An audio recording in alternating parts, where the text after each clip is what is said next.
All right, let's get right into it. Today, we're looking at a huge showdown in the world of income investing. In one corner, you've got the heavyweight champion, JEPI, and in the other, a really interesting new challenger, QDPL.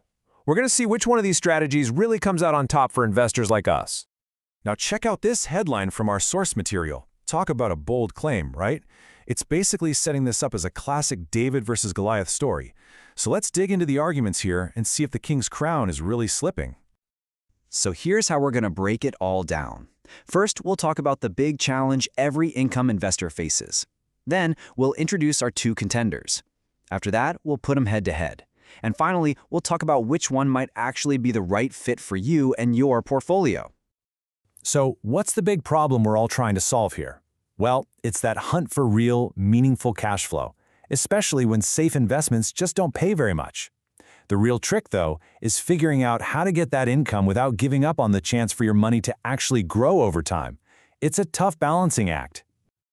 Okay, so this brings us to two main ways funds try to tackle this problem.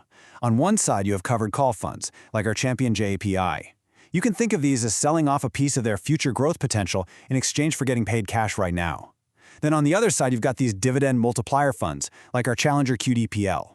They use these things called futures to basically amplify the dividends they receive, all while trying to hang on to that precious growth potential. All right, let's get to know the contenders a little better. First up, representing the covered call strategy, the reigning, defending champion of the income world, JEPI. JEPI's game plan is actually pretty simple to understand. It holds a bunch of stocks, and then it sells what are called call options on them. It's kind of like renting out your portfolio's potential for huge gains. The rent money it collects is that premium income, and that's what gets paid out to you, boosting that overall yield. You know, our source material has this absolutely brilliant analogy for JEPI's strategy. It's like you have a ticket to a great concert. You sell it, and you get that cash in your pocket right away, which feels awesome. But if the band ends up putting on the show of a lifetime, well, you're not there to see it. You sold your ticket to that upside. And when you look at the champion stats, you can see why it's so popular. I mean, it's been around since 2020, it's got that really attractive yield, and the fee is pretty reasonable at 0.35%. And its secret weapon? All that income it generates acts like a cushion when the market takes a nosedive. And now for the challenger. QDPL comes at this from a totally different angle. It also holds stocks, but instead of selling options, it uses these special contracts called dividend futures. This is a way to get a supercharged dose of the market's dividend payments. The whole goal is to boost that income stream, but, and this is the key part, without having to sell off the rights to future growth. Now, the challenger stats tell a pretty different story. It's the newer kid on the block, launched in 2021, and its yield isn't a fixed number. It's a target. It's aiming for about 4 times the dividend yield of the S&P 500. You'll notice the fee is higher, but here's the big promise. You get to keep more of the stock market's upside. You avoid that whole selling the concert ticket problem.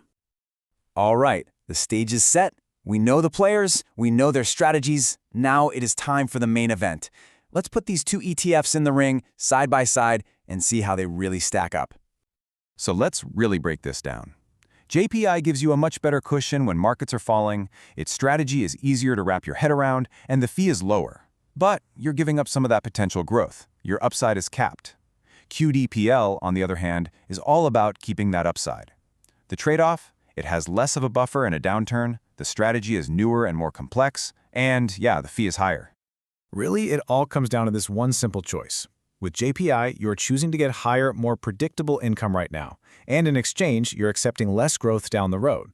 With QDPL, you're shooting for more of that future growth while still getting a nice income boost, but you have to be okay with taking on more of the stock market's bumps along the way. So why does our source author come out and declare QDPL the new king? Well, it boils down to 3 key things. First, if you think we're in a bull market where stocks are headed up, QDPL's ability to capture that rally is a huge advantage. Second, its whole strategy is designed to do well if companies keep raising their dividends. And finally, you avoid what's called the covered call drag, that feeling of getting left in the dust when the market really takes off. Okay, so that's the author's take. But an author's verdict is one thing. The real question is, what does any of this mean for your portfolio? Let's pivot now from this theoretical fight to how you might actually apply this and figure out which one of these ETFs might make sense for you. You know, to be fair, we have to flip this question around. The author makes a pretty compelling case for QDPL. But are there times when the old champion, JPI, is still the undisputed winner? Oh, absolutely. This is where JPI really earns its keep. If you're expecting a big market correction or even a crash, that downside cushion from JPI is worth its weight in gold. If you think companies might start cutting their dividends, JPI's income is more insulated. And even in a market that's just flat or choppy, that steady income from selling options can often mean JPI comes out ahead. So here it is, the final breakdown. Who is each of these really for? Well, JPI is probably a great fit for someone like a retiree, or any investor who is more risk-averse and just wants to maximize their income and protect their capital today. QDIPL, on the other hand, feels like it's built for investors with a longer time horizon, people who are okay with a bit more risk because they want both enhanced income and the chance for that long-term growth. They don't want to miss out on the next big bull market. And that really leaves us with one last question for you to think about. This whole debate really forces you to ask yourself, is my portfolio built for the market of today or the market of tomorrow? Are you playing defense, prioritizing that stable income right now? Or are you playing offense, willing to ride out some storms for a shot at bigger gains later on? There's no single right answer, but knowing which game you're playing is absolutely key.